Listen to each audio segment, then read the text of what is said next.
Robson, Anderson and Holden lead Middlesex to win. Sussex have put themselves in a decent position heading into the final day of play against Middlesex at the first Central County ground. Their lead now 270, Pajara unbeaten on 125, and the hosts were gearing up for a charge for the win. Sussex picked up where they left off, Pajara now hunting down a 150, and Clark alongside him, also building his innings steadily. And he found himself a 50, scored off 101 balls, a fine shot to the ropes off Bamber carrying him to the mark. The fourth wicket was soon worth 150 runs when Clark had started to enjoy himself. Cullen pumped through the leg side for 4 more. Pajara didn't need a boundary. He'd been patiently waiting on 149 and found the single he was looking for off Holman. 150 scored off 182 balls. And Pajara then started to let rip. He was surely looking for a third double ton in 4 matches. But he wasn't allowed to get there. His partner Clark was trapped in front by Holman for 77, and Haynes took the opportunity to wave his side back in, declaring on 335 for 4, Middlesex set 370 to win. Once again, Pajara had performed magnificently for Sussex with his unbeaten 170. The hosts had responded well to the early loss of Orr and Haynes, and set their visitors a quite imposing total, and they'd have to try and chase it without Robbie White. He was stretchered off with a nasty injury sustained in the field. Here's hoping for a swift recovery. Sussex had their visitors on the back foot after the break, just 1 run on the board when Beard trapped Stoneman in front in the second over of the innings. Middlesex avoided any further damage before the break, heading in for lunch at 22 for 1.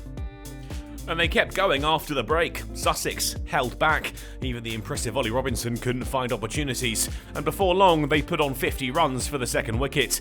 Robson looking in fine fettle to take them there. And he certainly was. The shot unorthodox to Crane, but effective. Up to 50 off 74 balls.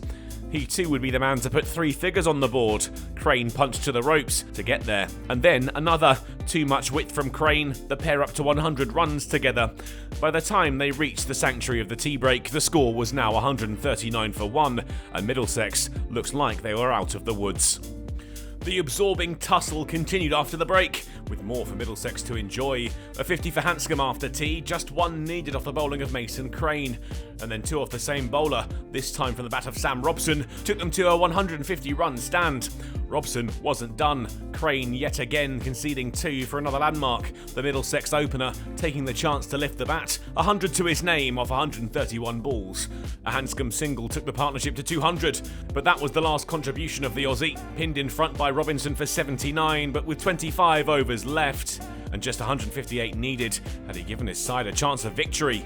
Well, it certainly looked that way when the third wicket partnership was worth 50 or 53 balls, and soon enough they needed just 100 more to win. But they'd have to do it without Robson, out LBW for 149. Was that endgame for Middlesex's hopes of winning? Absolutely not. The new man Anderson took them to 300 runs and then watched on as Max Holden fired his way to a 49-ball 50, reached with a single down the ground to Hunt.